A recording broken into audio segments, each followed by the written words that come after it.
जय बोली देवादिदेव 1008 श्री आदिनाथ भगवान की। जय बोली देवादिदेव 1008 श्री चंदा प्रभु भगवान की। जय बोली उत्तम सत्य धर्म की 10 लक्षण महापर्व की। परम पूज्याचार्य भगवान 108 श्री उमा स्वामी जी महाराज की। परम पूज्याचार्य भगवान 108 श्री विराग सागर जी महाराज की। परम पूज क्षमा मूर्ति आचार्य गुरुदेव 108 श्री विशद सागर जी महाराज की। 2.5 दिन में विराजमान 3 कमनो कोटि समस्त मुनि राजों की। अहिंसा मय विश्व धर्म की।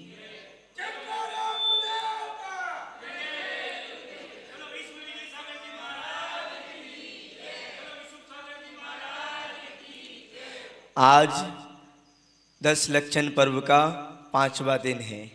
उत्तम सत्य धर्म, ध्यान रखना जी। उत्तम सत्य धर्म बाद में लिया, पहले नहीं लिया। पहले सत्य की प्राप्ति नहीं होती, पहले तो अपन को अपने अंदर जो कसाय होती हैं उनको समाप्त करना पड़ती है। कसायों को समाप्त करोगे तभी सत्य की प्राप्ति हो सकेगी, नहीं तो कसाय के वशीभूत होकर आप झूठ बोल सकते हो। कोई क्रोध में होता है तो क्रोध में तो पता नहीं क्या क्या अनर्गल बात बोलता चला जाता है। मैं ये कर दूंगा, मैं वो कर दूंगा। मान में भी पता नहीं क्या क्या बोल देता है, अपने मन में कुछ भी जो है सो और नहीं है वो भी। इसलिए कसाएं समाप्त हो गई, अब सत्य धर्म प्रारंभ हुआ। आचार्य महाराज ने बताया है उत्तम सत्य यानी कि असत्य का त्याग। असत्य का त्याग करना, सत्य को मानना, सत्य को जानना और सत्य पर चलना। यहाँ पर अपने तीनों यानी कि रत्न लग जाएंगे। रत्नात्र लग सकता है सत्य को मानना, सत्य को जानना और सत्य पर चलना। यानी कि मानना यानी कि सिद्धांत करना, जानना यानी कि ज्ञान करना और चलना यानी कि आचरण करना। सत्य को मानना, जानना और सत्य पर चलना। सत्य कहने के लिए तो 2-2.5 शब्द हैं सत्य, पर आदमी सत्य को स्वीकार भी नहीं करता, सत्य को स्वीकार भी नहीं करता और सत्य को बोलता भी नहीं है। हम अनादिकाल से क्या करते आ रहे हैं? झूठी दुनिया में जीते आ रहे हैं, झूठ में जीते आ रहे हैं, झूठ में जी रहे हैं और आगे भी झूठ में जीते रहेंगे तो क्या होगा? लोग क्या करते हैं? लोग दिखावा करते हैं, झूठा दिखावा। मेरे पास बेशक कुछ भी ना हो पर दिखावा ऐसा करेंगे कि सबसे बड़ा राजा मैं ही बैठा हूं, सबसे बड़ा राजा मैं ही बैठा हूं। भैया क्यों झूठे में जी रहे हो? झूठे में जीने से आपको क्या मिला? आपको कभी भी मन की शांति नहीं मिल पाएगी। मन की शांति यदि आपको चाहिए तो सत्य में जीना प्रारंभ कर दो, सत्य को स्वीकारो। कोई यदि मुझसे कहे महाराज जी आपको प्राकृत भाषा नहीं आती, हाँ ठीक है नहीं आती, इसमें कोई बड़ी बात थोड़ी है। नहीं आती नहीं आती, अरे इतनी सारी भाषाएं हैं, हमको जरूरी थोड़ी सभी भाषा आ जाए। कोई हमसे कहे महाराज आपको इंग्लिश भाषा नहीं आती, अंग्रेजी भाषा नहीं आती, नहीं आती। अब नहीं कहें हमको आती है, अरे स्वीकार कर लो ना, जो है सो है, उसमें क्या दिक्कत है? जो है सो है। हमको नहीं आती तो नहीं आती,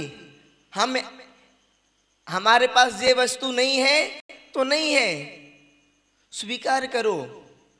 कभी भी अपने तत्वा सूत्र, अपने अभी विधान चल रहा है तत्वा सूत्र में 7वें अध्याय में इन चीजों के बारे में वर्णन किया है उमा स्वामी महाराज ने कि सत्य क्या है, सत्य की भावना क्या है, सत्य के अतिचर क्या है। यदि आप सत्य को स्वीकार करो, सत्य धर्म का पालन करो, यानी कि आप सत्य अनुव्रत को पालन करो, सत्य महाव्रत को पालन करो, तो आप क्या क्या भावना भाव, तो आपका सत्य अनुव्रत पालन हो सकेगा, सत्य व्रत का पालन कर सकोगे और उसमें क्या क्या अतिचार लग सकते हैं। तो आचार्य महाराज ने सबसे पहले तो वैसे अपन देखें सत्य क्या है? तो असदविधान नृतम, यानी कि असत दुखदायक या मिथ्या रूप वचन बोलना झूठ है और उसका त्याग करना सत्य है। असत्य का त्याग करना सत्य है और वो भी प्रमाद के योग से।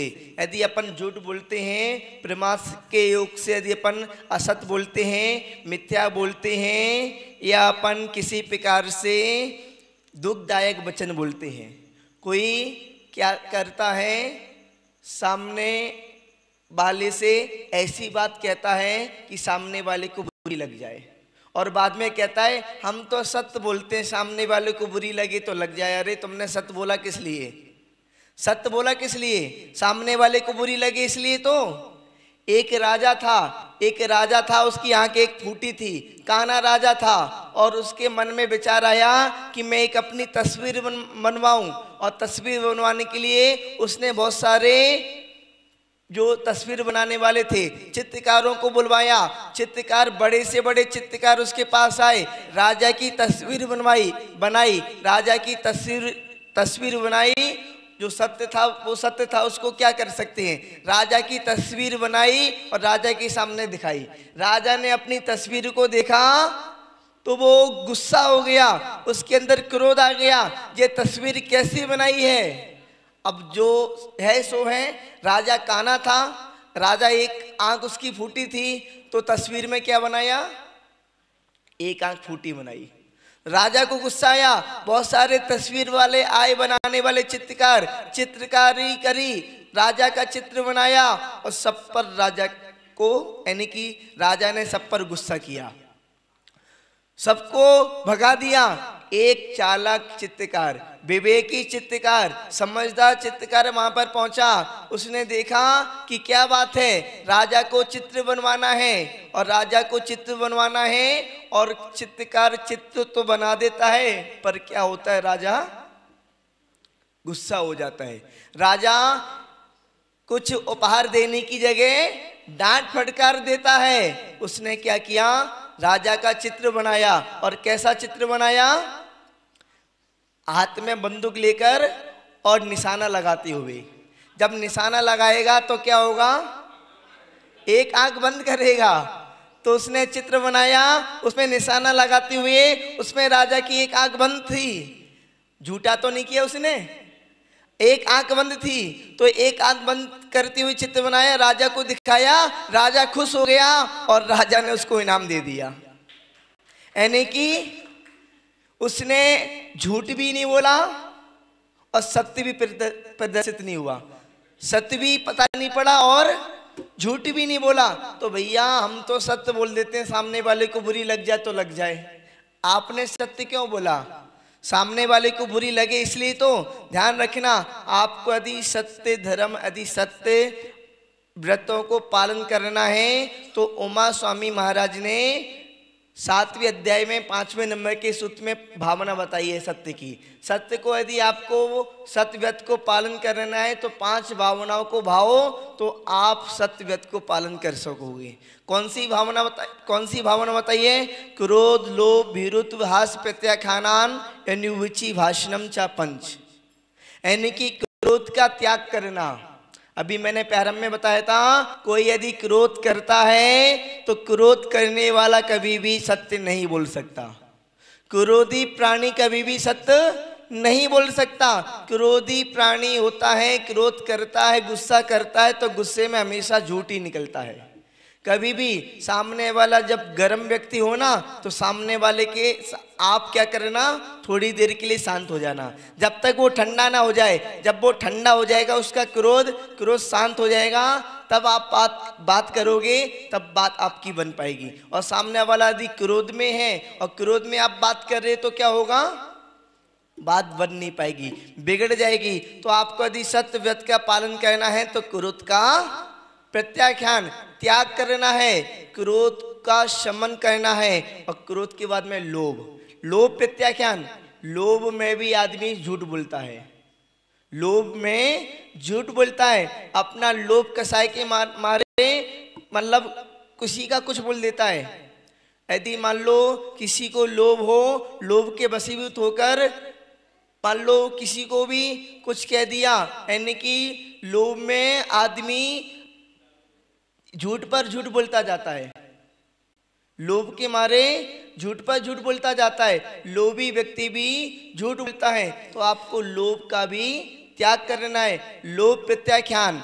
और उसके बाद में भीरुत्व, डर, डर के मारे भी लोग झूठ बोलते हैं। ये मैं नहीं बता रहा, ये उमा स्वामी महाराज ने बताया है। डर, डर के मारे भी भीरुत्व, भीरुत्व में डर में भी लोग झूठ बोलते हैं।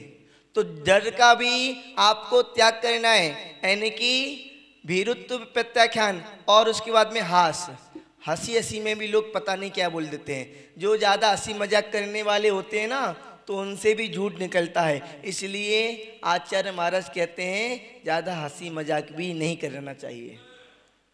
हंसी मजाक करते हैं तो हंसी मजाक में भी झूठ निकल जाता है। हंसी मजाक करना, हास्य करना भी एक कसाई भी है।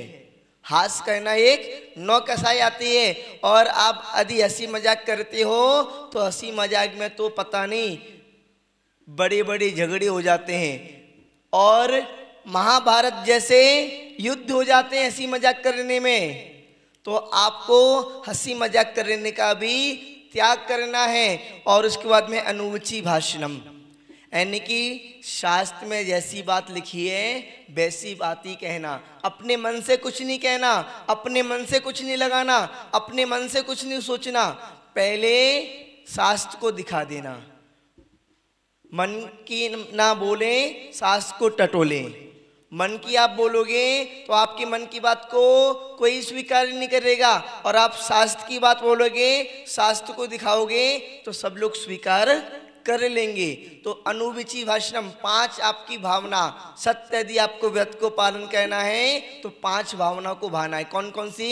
क्रोध का त्याग हो जाए हमारा, लोभ का त्याग हो जाए, और डर का त्याग हो जाए, और उसके बाद में हंसी मजाक हास्य का त्याग हो जाए, और हम शास्त्र के विरुद्ध कोई भी बात ना करें। यदि आप भावना भाओगे, आप इन 5 बिंदुओं पर विचार करोगे, 5 बिंदुओं पर यदि सोचोगे तो आप सत्य व्रत का पालन कर सकोगे। और आचार्य महाराज ने बताया है कि भावना भाने के साथ साथ ध्यान रखना, इसमें अतिचार भी लग जाते हैं, अतिचार से भी बचना है। अतिचार कौन कौन से लग जाते हैं? मिथ्योपदेश, रव, वाख्यान, कूट, लेख, क्रिया, न्यासा, फार, साकार, मंत्र, भेदा, ये 5 अतिचार लग जाते हैं। मिथ्या उपदेश, यदि आप किसी प्रकार का झूठा उपदेश देते हो, झूठा गवाही देते हो, झूठा बोलते हो, तो उससे भी बचना है। कुछ भी हो जाए हम मौन हो जाएंगे, पर झूठ कभी नहीं बोलेंगे। एक बार क्या हुआ, एक पहेलिया आया, अपने हाथ में चिड़िया रखा था, और चिड़िया रखने के बाद में सामने मुनिराज खड़े हुए थे। मुनिराज खड़े हुए थे तो मुनिराज से पूछा, बताओ। वो जानता था कि जो मुनि महाराज होते हैं कभी भी झूठ नहीं बोलते, आज इनके मुंह से झूठ निकलवा देते हैं। चिड़िया रखा था हाथ में और पूछा महाराज से, महाराज बताओ मेरे हाथ में जो चिड़िया है वो मरी है जिंदा है? अब महाराज क्या करें? महाराज सोचने में पड़ गए, चिंतन में पड़ गए। सामने वाला बहेलिया खड़ा हुआ है, यदि अपन मरी बताते हैं चिड़िया तो ये चिड़िया दिखा देगा जिंदा है और मेरा झूठ हो जाएगा, और ये बोलते हैं चिड़िया जिंदा है तो ये मार देगा, तब भी झूठ हो जाएगा। क्या करें, क्या बोलें? चिड़िया जिंदा है, क्या बोलें? चिड़िया जिंदा है। यदि जिंदा है बोलेंगे तो बहेलिया मार देगा, और बोलेंगे मर गई तो छोड़ देगा जिंदा है, और हमारे मुंह से झूठ निकल जाएगा। तो मुनिराज ने कहा, ना तो ये चिड़िया मरी है ना जिंदा है, ये तेरे हाथ में है, तेरे हाथ में है। इसको मारना चाहे तो मार दे, जिंदा रखना चाहे तो जिंदा कर दे। तो कभी भी झूठ मत बोलो, झूठा उपदेश मत दो, झूठा यानी कि किसी प्रकार की गवाही ना दो, और किसी प्रकार का आप अपने मन से झूठ बोलने की प्रयास भी नहीं करो। और रहो वाख्यान यानी कि कहीं किसी की गुप्त बातें होती है ना, सामने वाले की गुप्त बातें थी और आप यदि गुप्त बातों को कहते हो ना, तो ध्यान रखना आपका अतिचार लगता है झूठ का। सामने वाले की गुप्त बातें थी और गुप्त बातों को आपने क्या किया, प्रकट कर दिया। सामने वाले की गुप्त बातों को प्रकट किया तो आपका झूठ का अतिचार हो गया। अतिचार यानी कि सत्यवत का अतिचार हो गया, आपको झूठ का दोष लग गया। आपने झूठ तो नहीं बोला, पर क्या किया, सामने वाले की जो गुप्त बातें थी उसको गुप्त नहीं रहने दी, गुप्त बातों को प्रकट कर दी, तो आपको यानी कि सत्य का अतिचार लग गया, झूठ का दोष लग गया। ध्यान रखना, किसी की गुप्त बातें होती है ना, उसको गुप्त ही रखी जाती हैं। यदि अपन को पता पड़ गया तो ऐसा नहीं कि अपन सामने वाले की गुप्त बातों को प्रकट कर दें। और उसके बाद में कूट लेख क्रिया, झूठे दस्तावेज बनवा लेना, झूठे लेख लिखा देना और झूठे दस्तावेज बनवा लेना, झूठे लेख लिखा लेना। और क्या होता है, आज के समय में किसी ने कुछ लिखी पूजा, किसी ने कुछ स्तुति लिखी, उसका नाम हटाकर अपना नाम जोड़ दिया, तो ये भी यानी कि सत्य का अतिचार है, इसमें भी आपको झूठ का दोष लग जाता है। और न्यासाफार, किसी की धरोहर को हड़प लेना। सत्य घोष किस चीज में प्रसिद्ध हुआ, उसने क्या किया था, एक सेठ के जो 5 रत्न थे उसको हड़प लिया था और अपने गले में जनेऊ लगा के घूमता था, कैंची टांग के घूमता था। यदि मैं झूठ बोलूं तो उसी दिन मैं अपनी जीभ को काट लूं, यदि जिस दिन मैं झूठ बोल दूं मैं उस दिन अपनी कैंची से अपनी जीभ को काट लूं। ऐसे में उसका नाम पूर्व में फेमस हो गया कि जो सत्य घोष है ये हमेशा सत्य बोलता है, कभी भी झूठ नहीं बोलता। एक सेठ था, उसको कहीं विदेश जाना था व्यापार करने के लिए। पहले के समय में कोई व्यंग्य तो हुआ नहीं करती थी, किसी प्रकार का कुछ व्यंग्य नहीं हुआ करता था। पहले तो किसी को अपना धन आदि सुरक्षित रखना है तो किसी साहूकार के पास रख दिया करते थे कि भैया हमारा धन आप अपने पास रखना, हम वापस आएंगे तो आपसे हम ले लेंगे। तो उसने सत्य घोष के पास अपने 5 रत्न रख दिए और बोला मैं विदेश जा रहा हूं, विदेश से जब लौट के आऊंगा तब मैं अपने 5 रत्न वापस ले लूंगा। जब विदेश गया, विदेश से लौट के आया तो लौट के आ रहा तो उसका जहाज डूब गया। डूबने के बाद में वो बच गया, बचने के बाद में वापस आया और सत्य घोष से बोला कि मेरे 5 रत्न जो थे मुझे वापस दो। तो सत्य घोष ने बोला कौन से रतन, कैसे रतन, मैं तो तुमको जानता ही नहीं हूं, तुम कौन हो।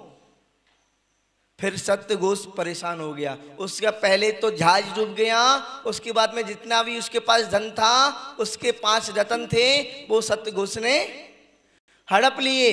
और उसके बाद में पूरे राज्य में घूमता रहा। घूमने के बाद में रानी ने सुना कि ये सत्य घोष है, ये इसको पागल घोषित कर दिया है, पर हकीकत में ये पागल नहीं है।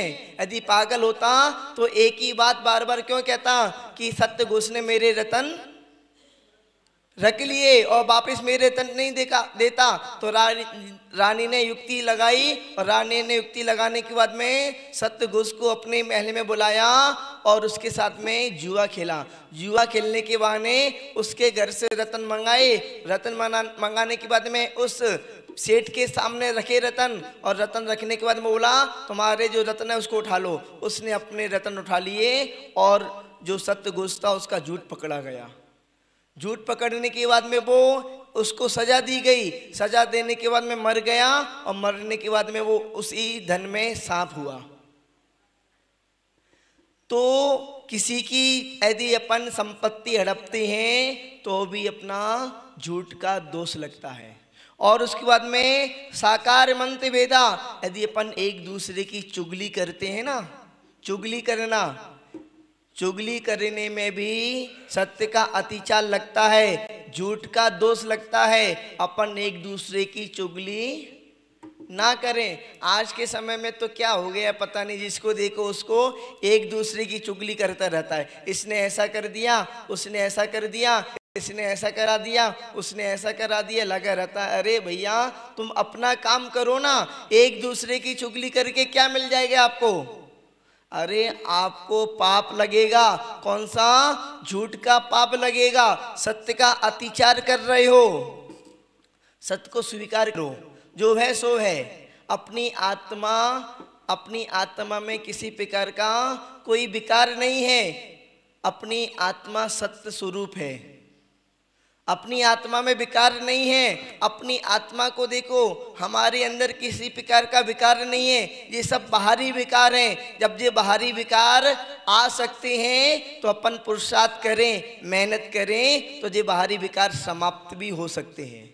एक बार क्या हुआ, एक गुरु शिष्य थे, जा रहे थे। जाते जाते क्या हुआ, गुरु से एक मेंढक मर गया पैर के नीचे आके दबकर। अब शिष्य तो सिंपल सीधा साधा था। शिष्य ने कहा गुरु से, गुरुजी आपसे मेंढक मर गया, आप इसका प्रायश्चित ले लीजिएगा। गुरु को गुस्सा आया कि बताओ, ये मेरा शिष्य है, मेरा चेला है और मुझसे कैसी बातें कर रहा है। उसने उस समय तो गुरु ने अपना जो क्रोध था वहीं पर दबा दिया। बाद में फिर अपने आश्रम पहुंचे। आश्रम पहुंचने के बाद में शिष्य ने पुनः कहा, गुरुजी आपके द्वारा एक मेंढक मर गया था, आपने उसका प्रायश्चित ले लिया क्या? गुरु को और गुस्सा आया और गुरु ने क्या किया, डंडा उठाया और शिष्य को मारने के लिए दौड़े। ध्यान रखें, जब उसने डंडा उठा लिया, शिष्य को मारने के लिए दौड़े तो उसका साधुत्व खत्म हो गया। और शिष्य को मारने के लिए दौड़े, शिष्य आगे आगे, गुरु पीछे पीछे। और गुरु कमजोर था। गुरु यानी कि उसका उम्र वाला था, कमजोर था, अंधेरा हो गया था। अंधेरा होने के बाद में दौड़ा, एक खम्भे से टकराया और मरकर लीला समाप्त कर दी। लीला समाप्त करने के बाद में वो अगले भव में अजगर हुआ। कहाँ साधु था और कहाँ एक तिरंज गति में अजगर हुआ। तो ध्यान रखें, सत्य को यदि अपन स्वीकार करेंगे, सत्य को यदि अपन जानेंगे, मानेंगे, उसका यदि अपन आचरण करेंगे तो अपन एक दिन सत्य मार्ग यानी कि मोक्ष मार्ग को प्राप्त हो जाएंगे। ध्यान रखना, यदि आपने झूठ बोल बोलकर सामने वाले के सामने झूठ बोल बोलकर, सामने वाले व्यक्ति के सामने झूठ बोल बोलकर कुछ भी प्राप्त कर लो, पर आप सामने वाले की आंखों से जरूर गिर जाओगे। उसको जब आपकी पता पड़ेगा कि आप हमारे सामने झूठ बोलते हो तो वो आपकी आंखों के सामने से गिर जाएगा। आप उसकी आंखों के सामने गिर जाओगे। और आंखों के नजर से यदि आप गिर जाओगे ना, नजर से गिर जाओगे, कभी भी आप कितनी भी कोशिश कर लेना, फिर आप उसकी नजर में नहीं समा पाओगे। आंख से गिरा आंसू और नजर से गिरा व्यक्ति कभी भी उठ नहीं पाता। एक बार गिर गया तो गिर गया। इसलिए भैया पहले ही सत्य बता दो कि भैया ऐसी ऐसी बात है। झूठ पर झूठ, एक सत्य को छुपाने के लिए हजारों झूठ बोलने पड़ते हैं, उसके बाद में भी झूठ सामने आ ही जाता है। देर सवेर आए पर सत्य सामने आ ही जाता है। और सत्य भैया ऐसे व्यक्ति को बोलो जो आपकी सत्य को सुन सके। एक बार क्या हुआ, एक पंचतंत्र की कहानी मैंने पढ़ी थी। पंचतंत्र की कहानी में एक बंदर था। बंदर तो आपको पता कैसा होता है, चंचल होता है। एक बंदर था और एक चिड़िया थी। बरसात का समय था, पूरे में यानी कि बहुत तेज बरसात हो रही थी, मूसलाधार। चिड़िया एक पेड़ के ऊपर घोंसला बनाकर बैठी हुई थी आराम से अपने बच्चों के साथ में। चिड़िया ने बंदर को देखा। बंदर को देखने के बाद में बोला कि बंदर मामा तुम कैसे हो? तुम इंसानों के तरह बुद्धिमान हो, विवेकी हो, इंसानों जैसे दिखाई देते हो और इतने बढ़िया यानी कि यानी कि आपके पास दिमाग है और इतना आप अच्छे सब कुछ कर लेते हो, और देखो मुझे, मैं इतनी छोटी सी हूँ, मेरे पास इतना ज़्यादा यानी कि मेहनत करने के लिए ताकत भी नहीं है मेरे पास इतनी शक्ति भी नहीं है, और आपके पास कितनी शक्ति है, आप जो चाहो वो कर सकते हो। और मुझे देखो, बरसात के समय में मैंने अपना घोंसला बनाकर घोंसले के अंदर बैठी हूँ सुरक्षित, और आप बरसात में घूम रहे हो, परेशान हो रहे हो बरसात में। देखो मुझे, मैं तो घोंसला बनाकर बैठी हूं, और आप कैसे हो? आप अपने लिए सुरक्षित स्थान भी नहीं बना पाए। बंदर ने कहा, अच्छा ऐसी बात है, मुझे बता रही है।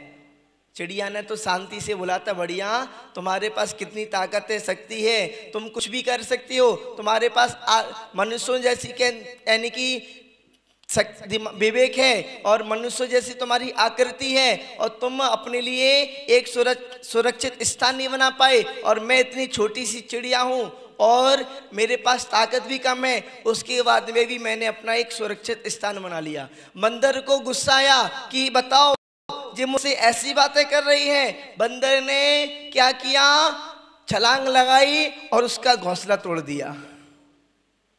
भैया, चिड़िया ने तो सत्य बोला था, चिड़िया ने तो सही बोला था। ध्यान रखना, अभी एक दिन आप बात कर रहे थे अजमाने क्या होता है, अजमाने क्या होता है मुझे पता है, मुझे ध्यान है। आप बात कर रहे थे किसी भी एक शब्द के कईयों अर्थ हुआ करते हैं। जैसे मैंने अर्थ बोला, अर्थ का मतलब क्या होता है? अर्थ का मतलब धन भी होता है, अर्थ का मतलब प्रयोजन भी होता है, अर्थ का मतलब भी होता है, और भी बहुत सारे अर्थ के मतलब होते हैं। अर्थ का मतलब अपना जो पृथ्वी होता है, यानी कि फेस, और अर्थ, अर्थिंग। अर्थ के भी बहुत सारे मतलब होते हैं। ऐसी अज के भी मतलब दो प्रकार से होते हैं। अज माने बकरा, अजमाने बकरा, और अजमाने पुराना धान। तो जो राजा बसु था और पर्वत था, पर्वत ने क्या बताया, अज का मतलब बकरा होता है, और बोला कि यदि अजमाने बकरा ना हो तो मैं अपनी जीभ को काट लूंगा। उसकी माँ, जो पर्वत की माँ थी, वो एकदम सोचने लगी कि मेरे बेटे ने क्या कर दिया, और पर्वत की माँ राजा बसु के पास पहुंची। राजा बसु के पास पहुंचने के बाद मैं बोली कि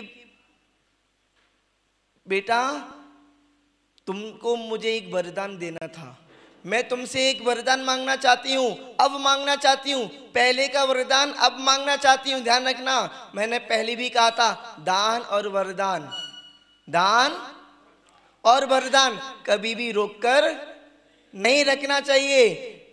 पता नहीं, अभी हमने दान रोक के रख लिया, बाद में कुछ स्थिति बिगड़ी, हम दे पाए नहीं दे पाए तो अपन कर्जा लेकर चले जाएंगे।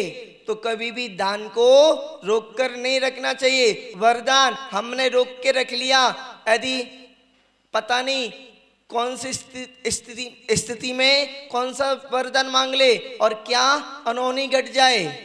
तो राजा बसु से कहा, ध्यान रखो, मेरा बेटा आएगा और मेरा बेटे के साथ में आपका एक मित्र आएगा, उससे कह देना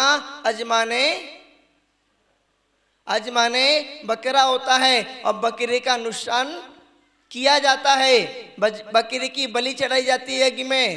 अब बसु था, क्या करता, उसका जो आसन था ना, पूरे में बता दिया था, पूरे में फेमस था, पूरे में प्रसिद्धि थी कि उसका आसन हवा में है, हवा में आसन है उसका। और राजा बसु सत्य में प्रसिद्ध है, सत्य बोलता है, सत्य बोलने की वजह से उसका आसन ऊपर हवा में है, अंतरिक्ष में आसन है उसका।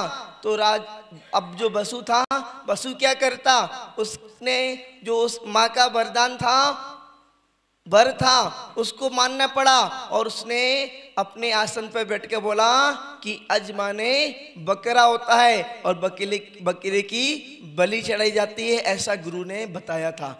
जैसे उसने इतना झूठ बोला वैसी धरती फटी और जमीन के अंदर धंस गया पाताल में। वैसे उसके बाद में सत्य में धनदेव आचार्य समदबद्ध आचार्य महाराज ने जिनकी चर्चा की है, धनदेव प्रसिद्धि को प्राप्त हुआ है। धनदेव और अपना जिनदेव दो मित्र थे, अपना धन कमाने के लिए विदेश गए हुए थे। विदेश गए और विदेश से लौट के आए तो वापस में खूब सारा धन कमाया। और धन कमाने के बाद में जो जिनदेव था ना, जिनदेव था, उसकी मन में खोट आ गई। उसने कहा धनदेव से कि भैया तुम मेरे साथ में आए तो हो पर आधे आधे में नहीं आए, तुम केवल मेहनताने में आए हो। तुमको मैं आधा धन नहीं दूंगा, तुमको केवल तुम्हारी मेहनत का धन दूंगा। वो चौंक गया कि भैया जब हम विदेश गए थे तो आपस में बातचीत करके गए थे, जितना भी धन कमाएंगे वो सब दोनों आधा आधा रखेंगे। पर क्या करें, अपन के पास जाए अपनी परीक्षा, अपनी कहते हैं अपनी बात रखने के लिए, अपना यानी कि हक मांगने के लिए कौन के पास जाए। तो वहां पर उसके पास कुछ नहीं लगा तो राजा के पास पहुंचा। राजा के पास पहुंचने के बाद में अपनी बात रखी, राजा को बताया कि भैया हम जब विदेश गए थे तो आधे आधे धन की बात हुई थी कि जितना भी धन कमाएंगे आधा आधा धन रखेंगे। पर राजा क्या करता, राजा ने बोला कि हम परीक्षा लेंगे, तुम कौन सत्य बोल रहा है, धनदेव सत्य बोल रहा है या जिनदेव सत्य बोल रहा है। तो राजा ने क्या बोला कि हम दोनों के हाथ में जलते हुए अंगारे रखेंगे। जो सत्य बोलेगा उसके हाथ नहीं जलेंगे, जो झूठ बोलेगा उसके हाथ जल जाएंगे। तो जो जिनदेव था वो कांपने लगा और अंगारे रखे गए। तो जो जिनदेव था उसके हाथ जल गए और जो धनदेव था वो अंगारे को अपने हाथ में लेकर खड़ा रहा। उसके बाद में राजा ने जितना भी धन था सब धनदेव को देना चाहा, पर धनदेव ने कहा भैया आधे आधे की बात हुई थी, मुझे तो केवल मेरा अपना हक चाहिए, आधा धन चाहिए। उसने अपना आधा धन लिया, यानी कि सत्य धर्म में प्रसिद्ध हुआ, सत्य व्रत में प्रसिद्ध हुआ। और समदबद्ध आचार्य महाराज ने रत्नकर्ण सबकाचार्य में उसका उल्लेख किया। उसके बाद में आपने राजा हरिश्चंद्र के बारे में सुना होगा। राजा हरिश्चंद्र सत्यवादी, कोई यदि सत्य बोलता है, सही बोलता है तो उससे कहा जाता है तुम हरिश्चंद्र की औलाद हो, कहा जाता है। राजा हरिश्चंद्र, उसके साथ में तो क्या क्या घटनाएं घट गई। उसका राज छिन गया, उसकी पत्नी छिन गई, उसका पुत्र चले गया। उसके बाद में भी वो सत्य से नहीं विचलित हुआ।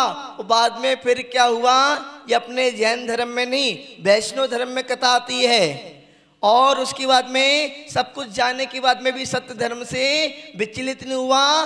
तो उसके सामने जो परीक्षा ले रहे थे वो वापस आए और उसकी सत्य की परीक्षा लेकर खुश हुए। और वापस उसका जो धन आदि सब छिन गया था, महल आदि छिन गया था, पुत्र आदि चला गया था, पत्नी भी छिन गई थी, उसको वापस दे दी। सत्य की परीक्षा ली उसकी। तो ध्यान रखें, हम जितना हो उतना सत्य बोलने की कोशिश करें, झूठ से बचें। और अपने पास समय 5:15 हो चुके हैं, उतने ही समय होता है, जितना समय उतना अपना काम। तो अपना सत्य धर्म, यानी कि आजकल तो क्या होता है, लोग मंदिर में भी झूठ बोलते हैं, मंदिर में भी आकर सत्य नहीं बोल पाते, महाराजों के सामने झूठ बोलते हैं। अभी जहाँ की बात तो मुझे पता नहीं, जहाँ पे तो लोग भैया बत्ती करने नहीं आते। और वैसे हम भी मना कर देते हैं, भैया इक्का दुक्का लोग हैं। वैसे हम जब ललितपुर में थे या में थे तो लोग वाग भैया बत्ती करने आते थे। और क्या हुआ, कई बार क्या था, तुम कहाँ पर हो, हमारे पास बैठे हैं, बोलते थे रास्ते में है। बताओ, मैंने देखा भैया कहाँ पर हो, कहाँ पर हो, अरे महाराज कुछ नहीं, बस रास्ते में है। तो भैया कि क्या कर रहे हो, जो है सो है, जो है उसको बोलो ना। झूठ बोलने से क्या मिलेगा? झूठ बोलने से कभी भी सामने वाले के सामने अपनी इज्जत नहीं बना सकते, बल्कि सामने वाले के सामने आपकी इज्जत गिरती चली जाएगी। और आप झूठ बोलोगे, और झूठ बोलने के बाद में कितना भी सत्य बोल लेना, आप विश्वास नहीं करेगा। हमारे पास एक लड़का था, पहले लड़का था, इतना झूठ बोलता था, इतना झूठ बोलता था, बाद में मेरा विश्वास इतना उस प्रति घट गया, यदि वो सत्य भी बोलता था ना, मुझे ऐसा लगता था जो झूठ बोल रहा है। तो ध्यान रखें, आप यदि झूठ बोलोगे तो सामने वाले की व्यक्ति की नजर से आप उतर जाओगे, और उतरने के बाद में यदि आप सत्य बोलोगे तो उसको विश्वास नहीं होगा। तो आप सत्य धर्म का पालन करें, कुछ भी हो जाए, मंदिर में हो, घर में हो, तो झूठ से बचें और अपनी यानी कि आत्मा का सत्य धर्म है, सत्य को जाने, सत्य को माने और सत्य राह पर चले, तो आपका कल्याण हो सकेगा। बोलिए महावीर भगवान की।